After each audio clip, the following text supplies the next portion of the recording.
Through the journey of life, and particularly early childhood, we are conditioned, and there is no escaping that. But what is important is to get to a point where you eventually start exploring this conditioning, because our conditioning creates a mental framework for how we experience life, the beliefs and ideas we have about ourselves, about others, and about the world. And an example of that is the idea or the belief in a place called hell. But if something's not a direct experience for you, then it's not yet true. It's just a belief or an idea or a concept in your mind. So you know what hot water feels like. You've turned on the hot tap, and through direct experience or knowing, you know what hot water feels like.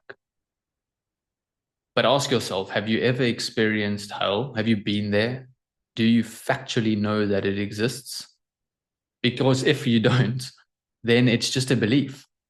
And what is the implication of that? Right now, I believe in my own mind, and I identify with this belief that there is a place called hell. And that leaves you living in some state of unconscious fear, because if there is a place called hell, well, then that's terrifying.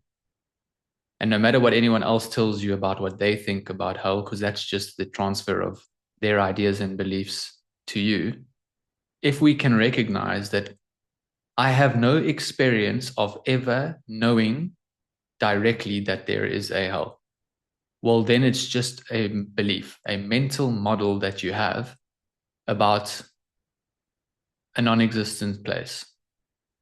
And what impact is that creating in your life? Because if you sin, then you're bad and there's going to be some punishment.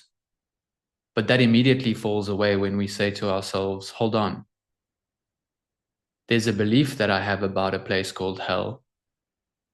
But what do I truly know about it, besides what you've read, learnt, or been told?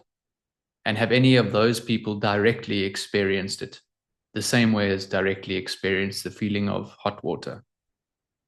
When we see through the belief as only an idea, an illusory one, massive amounts of freedom come with that. And this is why it is so important to see what beliefs we hold that are shaping our experience. Because the moment those beliefs no longer have that grip on you, your whole experience changes. What would it be like to not live in a state of fear? And what other beliefs do we have that are limiting our life, limiting us, and limiting the way we experience this beautiful journey?